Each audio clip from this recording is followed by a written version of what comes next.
Hello, welcome to Shamanism, Metaphysics, and Grace. I'm Lauren Hubele, and I am lucky enough today to be interviewing shamanic practitioner and astrologist Jyoti Wind. Jyoti, welcome. Thank you, Lauren. Glad to be here.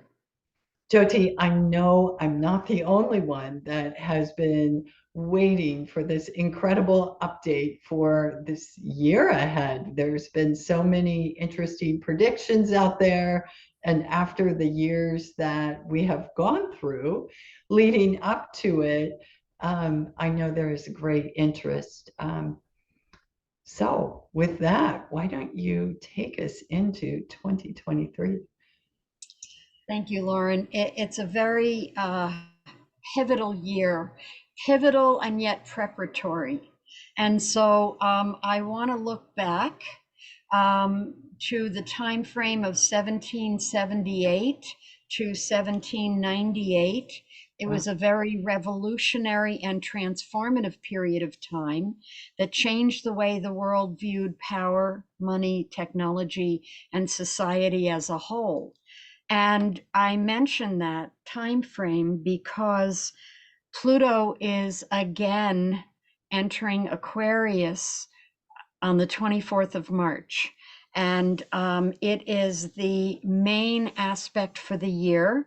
It will be in Aquarius. It will step into Aquarius, give us a taste of the next 20 years between March and June.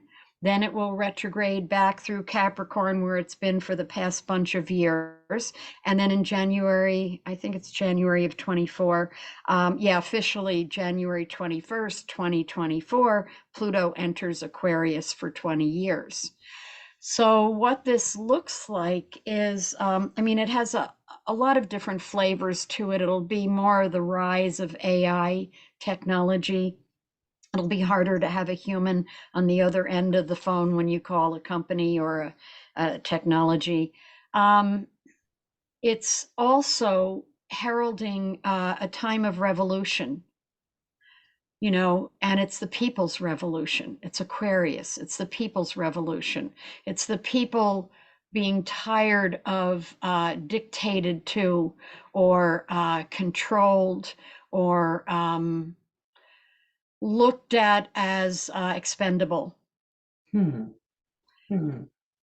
That's an interesting juxtapose at the same time that this rise in AI and that distancing from human communication and contact, that there would be this revolutionary energy. Oh yes, yes, because as the machines are given more credence Power. and take more power, the humans are saying, "Yeah, not in my time." That's the potential. The potential is to rise up against authoritarian dictatorship and power over. It's really the shift from that power over paradigm that we're coming out of with Pluto having been in Capricorn and entering Aquarius. And it's like those old expressions, power to the people, you Mm. know. Mhm. People will say, oh, it's the Aquarian age with Pluto moving into Aquarius. It is not. We're still on the cusp.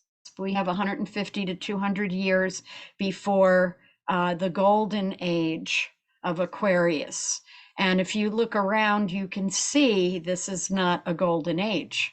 Yeah, This is the darkness before the dawn, so to speak. right. Jyoti, I want to take us back to how you opened this up of that revolutionary period. Can you relate our period to that period with a little bit more detail? So this is the same aspect Yes. time period.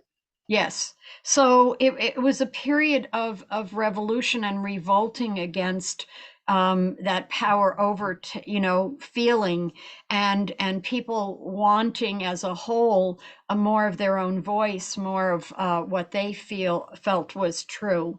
And it began a time where society as a whole began to go through a lot of changes, ushering in different ages, different time frames of what we might call like the industrial age or those kind of ages, not the big Aquarian age or the, where we've been. Piscean age we're coming out of and on the cusp of the Aquarian age. These are large ages, like 1260 years, with Mhm. a whole cycle of 25,000 years. Mhm. That's the big age time frame. So the 1250-year ages are, as we move through the signs. And so we're coming out of the Piscean age where you needed an intermediary between you and deity, all the priests, and it was that time. And we're in on the cusp, moving into the Aquarian age where you have the ear of deity yourself. You can find those truths, whether shamanically, psychically, whatever form you use, whatever path you're on, to divine things and know things through your own path, your own higher self, connection with your own higher self. And so it's to use a phrase, you are your own guru. Mhm. You're not Mhm. looking to something else to be that intermediary and break it down and interpret it for you. It's like you have the opportunity to seek that truth and find it for yourself.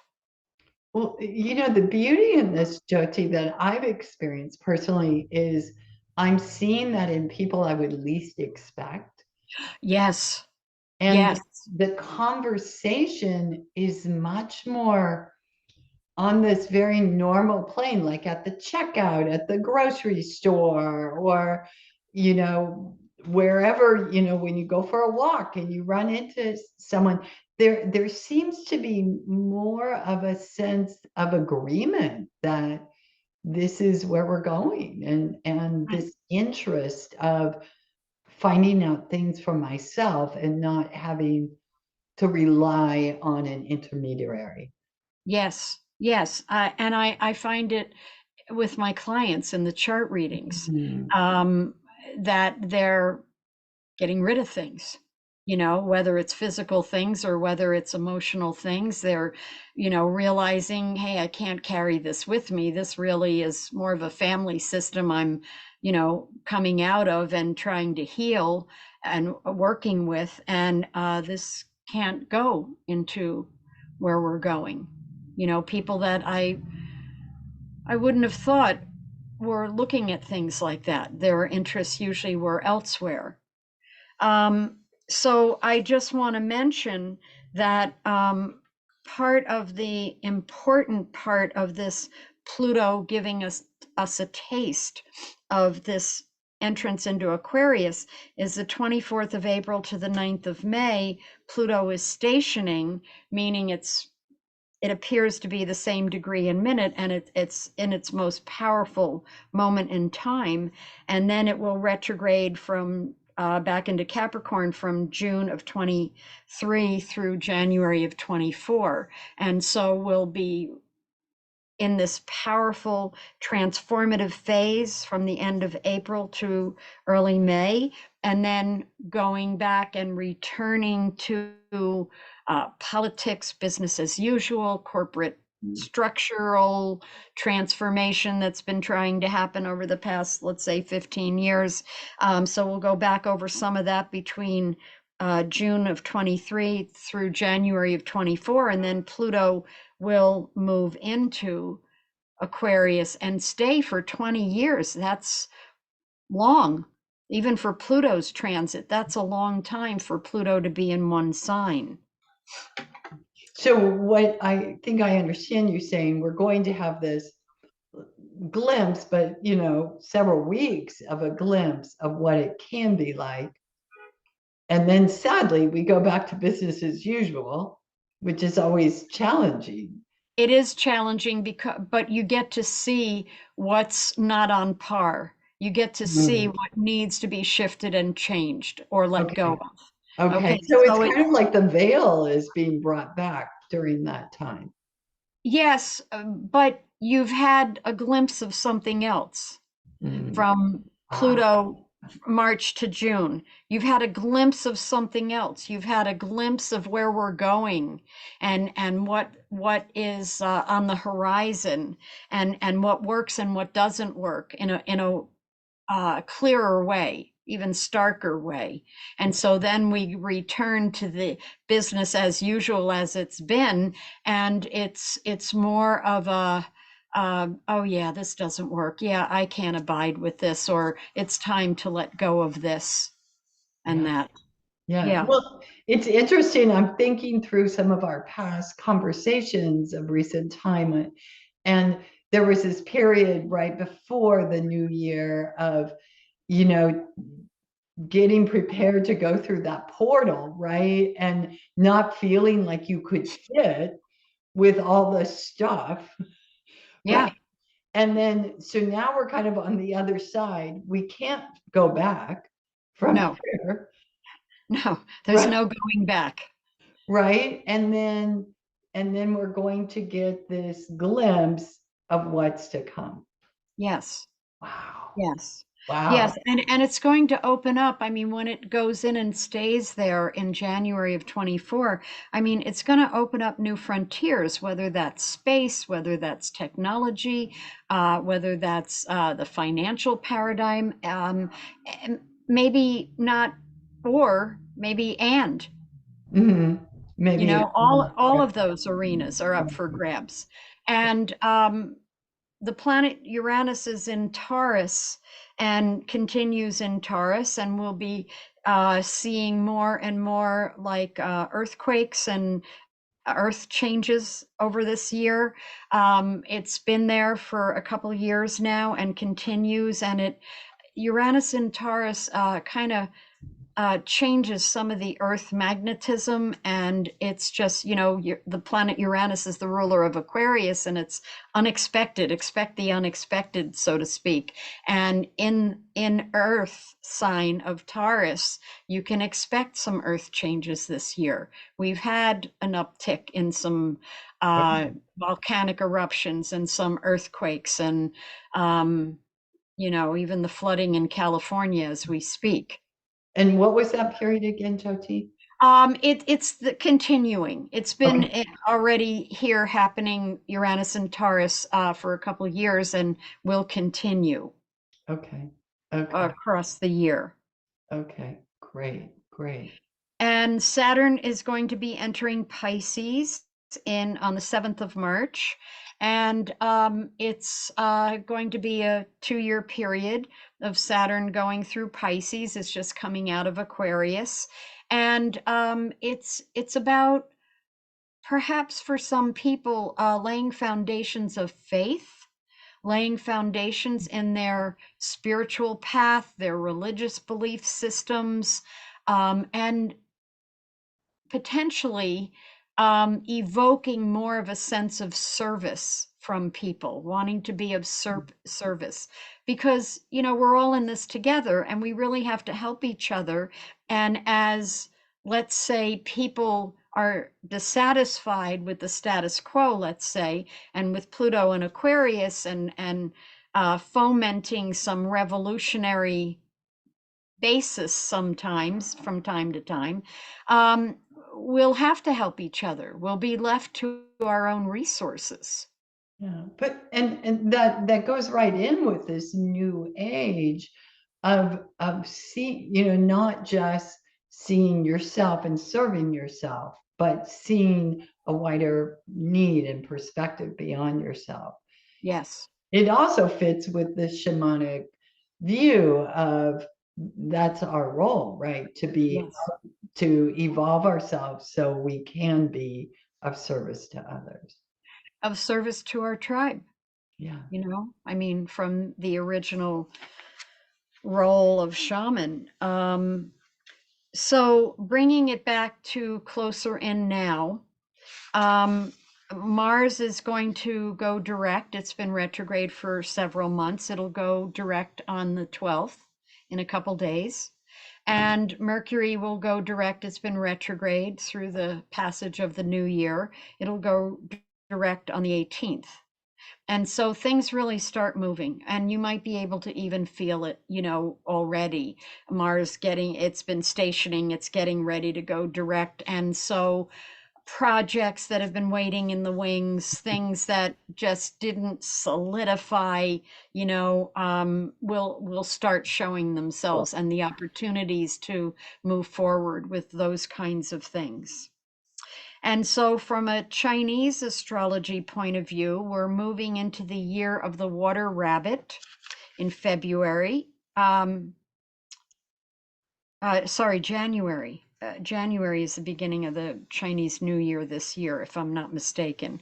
And it's bringing longevity, peace, prosperity, and hope.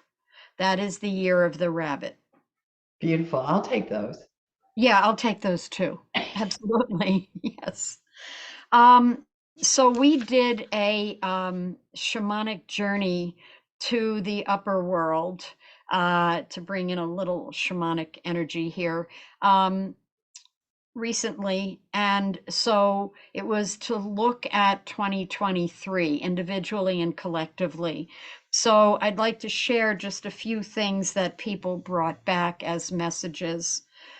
That you have to love yourself throughout this and learn how to quiet your fears. Okay. That more forgiveness and acknowledgement of where we get in our own way and where we get hooked by distractions. Many, many kinds of distractions out there. And to accept the reality of where you're at, work with frustration and commitment to self reflection. So I thought those were interesting pieces of advice and tools and things to learn how to focus on more and bring into the day to day. Beautiful. Jyoti, that just brings up a thought, perhaps for a future topic, but those journeys were done with the spirit boat as a group, and that I'm sure is something our listeners might not be familiar with. And you actually are thinking about arranging a class around that theme.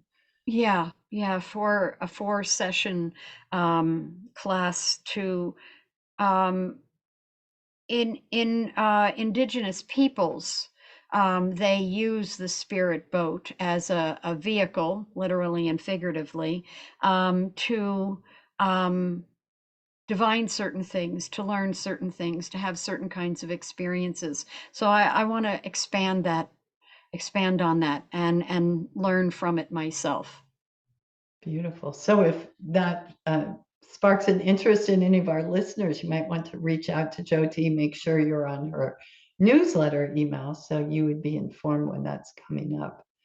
And it's also I'll also put it up on my website.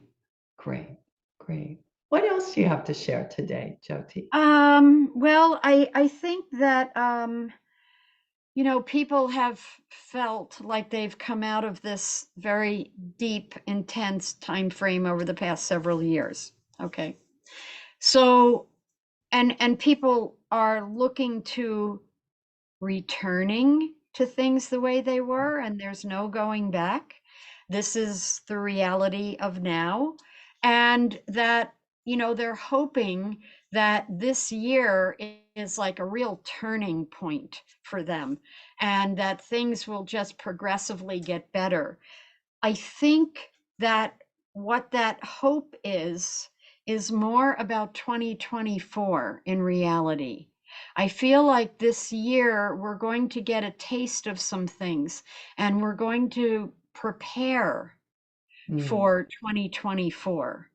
That this isn't so much the year that everything shows itself and everything shifts and changes. I feel that 2024 is the real kind of crossroads or crucible, and that this year is a lead in or a preparation or finding yourself at those crossroads and what's going to come with you and what's not relevant anymore. So it's like time to make preparations for what's coming. That sounds like inner work. Absolutely, absolutely. You Mm. know, getting your ducks in a row, finding a self-reflection motif or model, finding ways of getting to know yourself on a deeper level, whether it can be anything, you know, meditation doesn't have to be stationary. You know, Right. sometimes we think about meditation as, you know, sitting and breathing. Sometimes it's, I think of Zen archery with meditation, a walking meditation, you know, where you're just reminding yourself to breathe, look at the sky, not get caught up in that whole mind jumble that's, you know, rampaging in there, you know, but being willing to just calm the mind, pay attention to the breathing, your footfall, you know, where you're putting your feet, how you're breathing, how you're, you know, just being with your whole sense of self, your body, mind, and feelings while you're walking. This seems very accessible to. It's all very accessible. I think it's kind of set up that way so that we have opportunities without being distracted. I mean, it depends on how much we buy into the distractions. So it's like physical life and the meditational life. So they're both the same. So when you sit down to meditate and these storylines come up and they just hook your attention and take you away, how far do you go? How far do you go before you go, oh, wait a minute, I was just going to listen to my breath, you know, not beating yourself up for Sure. going off, you know, but just so life is like that too. You know, how far do we go with the distraction before we come back and say, oh, well, I was really wanting to do this, you know, that may be more in line with you gathering tools. But we get caught in distractions, we get caught in storylines. It's part of the human condition. Hmm. You know, when you said that line, gathering tools, that actually sounds like a beautiful theme for this year, as we prepare for 2024. Yeah. Yeah, it is. It is that part of that preparatory year, that preparation for um, the largeness of Pluto changing signs. I mean, at any given moment, Pluto is the 500-pound gorilla in the room. You know, I mean, it's hard to escape its influence. And we can feel like, oh, something's being done to us, you know, and we're, you know, trying to ward it off. But Pluto gives us an opportunity to change and not remain the same, to transform. I mean, think about being 7 years old and always being 7 years old. Your body's grown up, you're an adult, you're still 7 years old. And Pluto gives the opportunity for us to transform that and change that, you know, and mature and grow into our own awareness and to choose, not to just be pulled along by the current, but to make choice. You know, once you are aware of things, you have choice. Yeah, and what you're talking there is standing in our own power and having agency over these actions. Yes, Yeah, yes, yeah, lots of wisdom there in this talk, Jyoti. I'm so grateful for you being willing to take time to share with everyone. absolutely. Thank you, Lauren. Yes. Great. So, folks, I want to send you over to Jyoti's website, which is JyotiWindAstrology.com. great. And also invite you to subscribe to our channel if that's of interest to you. If not, we're always hanging out there on YouTube, ready for you to click and listen. And we'll be back again next week. Thanks, Jyoti. Yes. Thank you, Lauren.